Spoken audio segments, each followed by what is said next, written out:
My husband added his mother to our bank account on a Tuesday morning in February.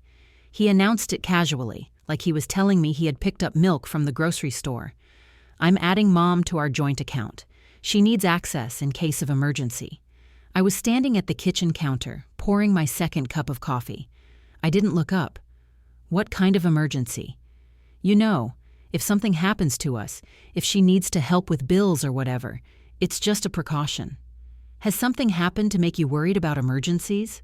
No, it's just, she asked, and it makes sense. She's family. I finally looked at my husband, Marcus Richardson, 38 years old, my partner for 9 years. He was avoiding my eyes, which told me everything I needed to know. His mother had asked, and Marcus, as always, had said yes.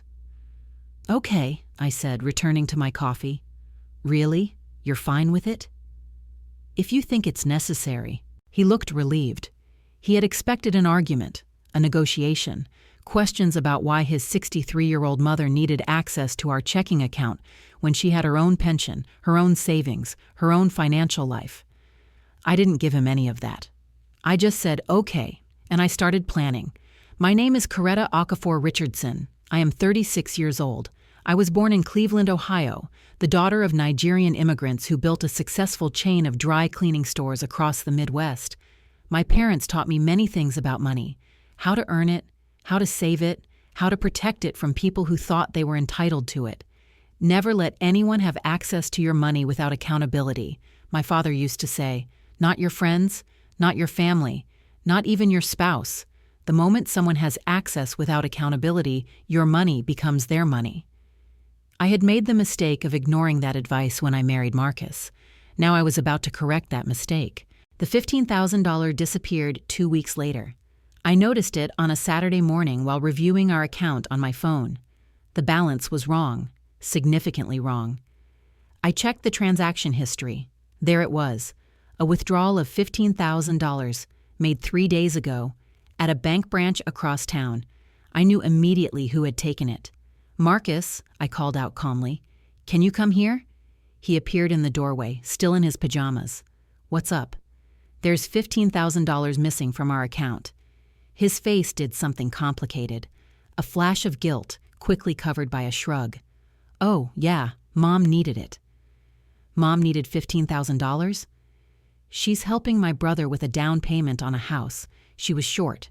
She'll pay it back. When? I don't know. When she can. Did you think to discuss this with me before she took it? It happened fast. Derek found the house, and they needed to move quickly. There wasn't time. There wasn't time to send me a text? To make a phone call? I didn't think you'd mind. It's family. I stared at my husband, at the man who had just let his mother take $15,000 of our savings without asking, without discussing, without any consideration for his wife's opinion. I see, I said. You're not mad? Would it change anything if I was? He didn't answer. We both knew the truth. I'm going to take a shower, I said. I walked past him without another word. In the bathroom, with the water running to mask any sound, I opened my banking app on my phone and began making changes.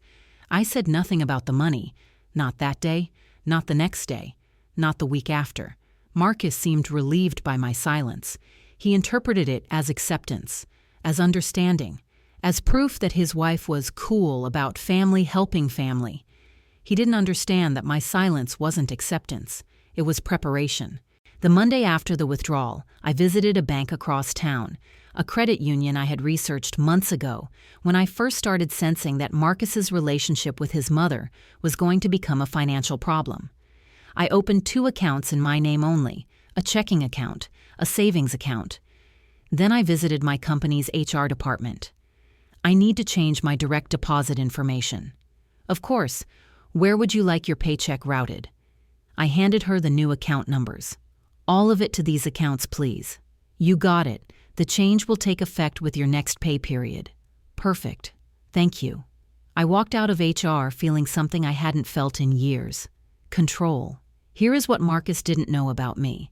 He knew I worked in corporate finance. He knew I had a good job. He knew I contributed to our household. What he didn't know What I had carefully avoided revealing throughout our marriage was exactly how much I earned.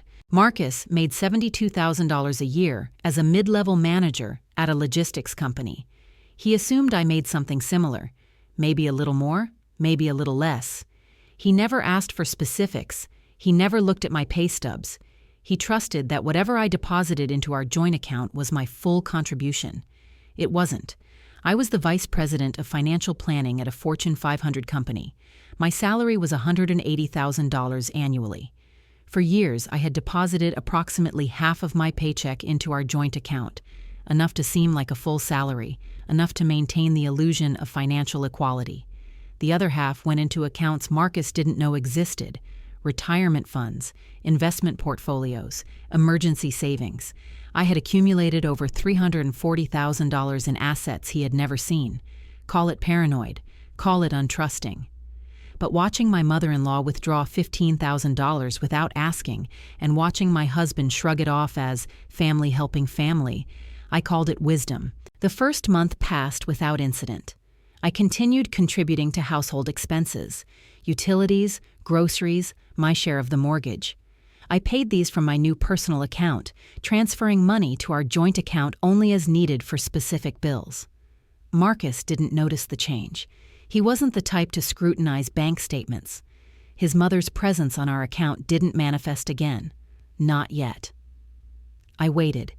The second month, another $3,000 disappeared. Mom needed groceries, Marcus explained when I asked. $3,000 in groceries? She's stocking up, you know how she is. I knew exactly how she was. I said nothing. I simply continued my strategy. By month 3, the joint account balance was noticeably lower. We had started the year with $67,000 in savings. Now we had $42,000. $25,000 had vanished into his mother's needs. Marcus didn't seem concerned. She's going through a rough patch. Derek's house fell through. She had some medical bills. It happens. Have you asked her when she's planning to pay it back? She will when she can. She's my mother, Coretta. I'm not going to pressure her. Of course not. I went back to my silence, to my separate accounts, to my growing certainty that this marriage was not what I thought it was. By month 4, the pattern was clear. Every few weeks, money would disappear. Sometimes a few hundred, sometimes a few thousand. Always justified by Marcus with the same shrug, the same "mom needed it," the same expectation that I would accept his mother's access to our finances as normal. I had stopped contributing anything to the joint account except what was strictly necessary for shared bills. My full paycheck, $180,000 annually, $15,000 monthly before taxes, was flowing into my personal accounts. The joint account was slowly being drained, and Marcus had no idea. The collapse began in month 6. I was at work when my phone buzzed with a text from Marcus. "Did you pay the mortgage this month?" I replied, "I thought it was your turn." "I tried. There's not enough in the account." "How much is there?" $847. I did the math. 6 months ago, we had $67,000. His mother had taken at least $40,000 at this point, plus regular withdrawals I hadn't tracked closely, and Marcus had apparently not noticed the account draining until the moment he couldn't pay the mortgage. "What happened to the money?" I typed, knowing the answer. "I don't know. I'll figure it out." He didn't figure it out. The mortgage payment bounced. So did the car payment the following week, and the credit card payment after that. Suddenly, Marcus was drowning in overdraft fees and late charges for accounts he hadn't been monitoring. He came home that Friday looking like a man who had just discovered the floor was actually quicksand. "We need to talk about our finances." "Okay. Something's wrong. The account is almost empty. Bills are bouncing. I don't understand what happened." "Have you checked the transaction history?" "There's a lot of withdrawals to my mom's account, and cash withdrawals, and—" He stopped. "But those were all necessary, emergencies." "How much has your mother taken in the last 6 months?" He was quiet for a moment. "I don't know exactly." "Then maybe you should find out." He spent the next hour going through statements. I watched his face change as the numbers added up. $43,000, he finally said. She took $43,000. And how much did she pay back? Silence. Marcus, how much did she pay back? Nothing yet, but she will. She won't. We both know she won't. I stood up. Your mother has drained our savings account over 6 months, and you let her do it because you couldn't say no. It's not that simple. It's exactly that simple. You gave her access to our account without discussing it with me. You let her take money without consulting me. You defended every withdrawal with Mom needed it, and now our mortgage is bouncing and you're asking me what happened. You could have said something. You could have stopped her. It's not my job to stop your mother from stealing from us. That's your job. You're her son. She wasn't stealing. She was borrowing. Borrowing implies an intention to pay back. Has she ever once mentioned repayment? He couldn't answer. I need to know something, he said slowly. The account is drained, but our bills have always been higher than what was in there anyway. How are we paying for everything? My paycheck. But your paycheck goes into the joint account. It used to. His face went pale. What do you mean, used to? I rerouted my direct deposit 5 months ago, after your mother took the first $15,000 and you shrugged it off as family helping family. Where has your money been going? Into my personal accounts. Accounts your mother doesn't have access to. You've been hiding money from me? I've been protecting money from your mother. There's a difference. Marcus looked like a man whose entire understanding of his marriage was crumbling. How much? How much have you been making? I considered whether to tell him, but at this point, there was no reason to hide. $180,000 annually. 180, he couldn't finish the sentence. You make more than double what I make? Yes. And you never told me?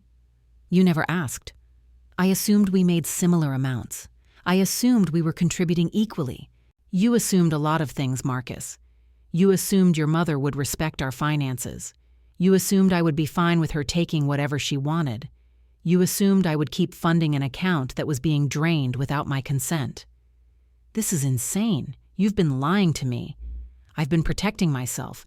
Your mother took $43,000 from our joint account in 6 months. How much do you think she would have taken if she had access to my full salary? He had no answer.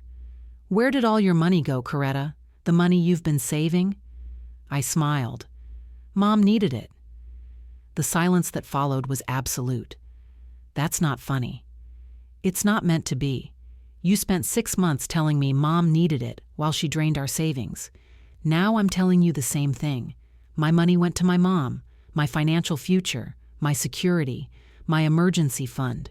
You can't keep that money from me. We're married. It's marital property. We can discuss that with our attorneys. I've already consulted with one. Attorneys? You're talking about divorce? I'm talking about protecting myself from a husband who can't say no to his mother and a mother-in-law who has stolen $43,000 from us without consequence. Marcus sat down heavily. I didn't know it was that much. I wasn't paying attention. I know. That's the problem. What do you want me to do? I want you to get your mother off our account, if we're going to have a shared account at all. I want you to demand repayment of what she took, and I want you to understand that I will never again trust a financial arrangement where she has access. And if she can't pay it back, then you need to decide what's more important, your marriage or your mother's free access to your finances. That's not fair. What's not fair is being married to a man who can't set boundaries with his mother. What's not fair is watching my savings disappear while my husband shrugs. What's not fair is being told I'm hiding money when I was actually protecting it from theft. I stood up. I'm staying at my sister's tonight. I think we both need time to think. Coretta, please. I'm not leaving you. Not yet. But I need you to understand something. This marriage will not survive if your mother continues to have more access to our finances than I do. That's not a threat. It's a fact. I walked out. Behind me, I heard Marcus pick up his phone. He was calling his mother. For the first time in 6 months, I had hope. The resolution took 3 more months. Marcus demanded repayment from his mother. She was furious. How dare her own son treat her like a debtor? She had been helping the family.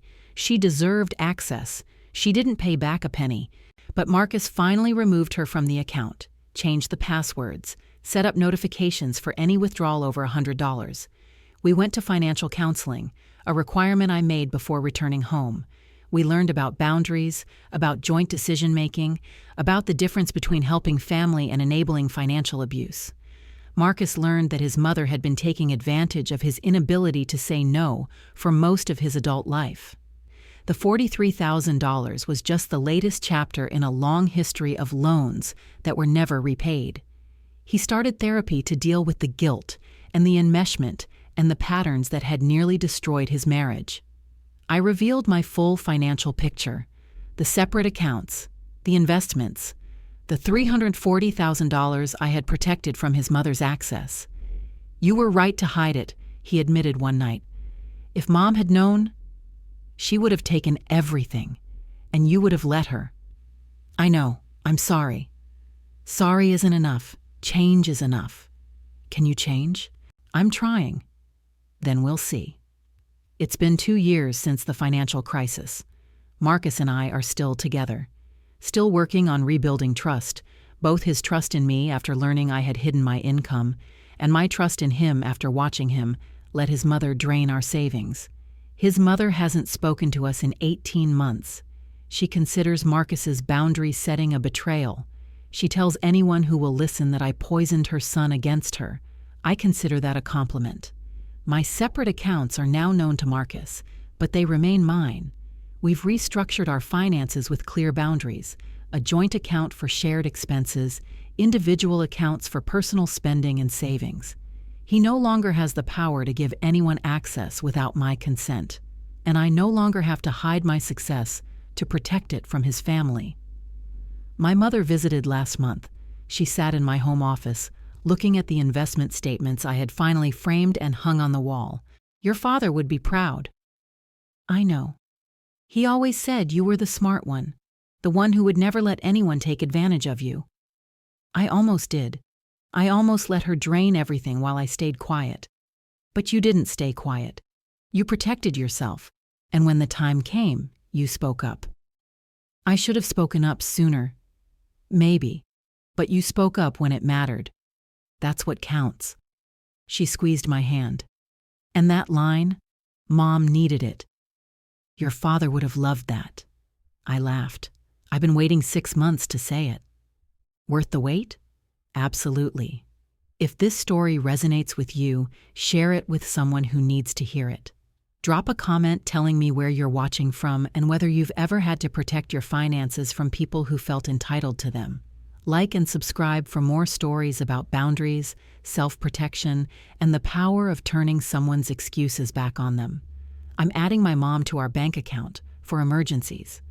I said, "Okay." 2 weeks later, $15,000 disappeared. "Mom needed it," he shrugged. I said nothing. I just opened my own account and rerouted my paycheck. 6 months later, the joint account was empty. Bills bouncing, mortgage unpaid, $43,000 gone to Mom's emergencies. When my husband discovered I'd been earning $180,000 annually, and he never knew, he asked, "Where did all your money go?" I smiled. "Mom needed it.